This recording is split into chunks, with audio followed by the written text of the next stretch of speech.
he's talked a lot about how, like, if he hadn't learned that in the last couple of years, like, there's no way we would have had these beautiful, beautiful strings on the album. And so to make them, he just, we would have, like, his little synth with the sounds of the strings, and he would just play it and write it that way. Wow. And so he was composing it, and then we took it to, like, a real composer to then kind of transcribe it or whatever you say. Amazing, yes. And then we took it to a real, like, 6-piece orchestra, and then see, I told you. So none of the original noises that you made with the synth, did any of them end up staying on the record, No. or they're all on the floor? I'm pretty sure they're all gone. We might have, like, had a couple layers, but I don't even think so.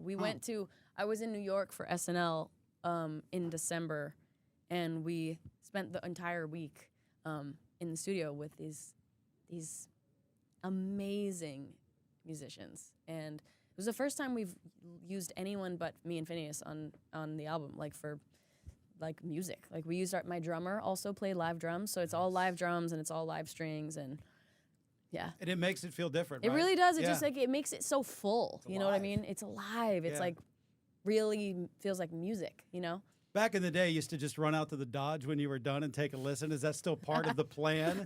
To know that you have something that, whoa, this does sound different. Yeah. I mean, listening in the car is, like, the thing you got to do. For me, that's, like, my favorite place to be.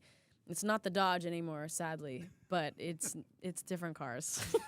You know what I'm saying? But, yeah, I mean, that's one of my favorite parts of making music is driving to and from the studio and listening and being like, or like taking a couple of days off and then listening again and hearing it in a different way, or playing it for a friend and then you hear it, feels like you heard it from the first time. And I love doing that. And that's when you, like, the thing is, like, I love my music.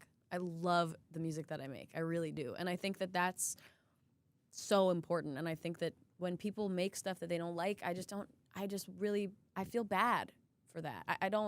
I feel like you should not be making something that you wouldn't enjoy, Right. And, I remember somebody saying, like, oh, you listen to your own music? And I was like, yeah, that's why I make it. I love it. I love it, Yeah. You talked about Phineas scoring movies, and you're an Oscar winner, and the Barbie movie, What Was I Made For? The whole album, to me, feels cinematic. And when I got to the last track, You're Welcome, Blue, it felt like a movie needs to be made, a short film needs to be made.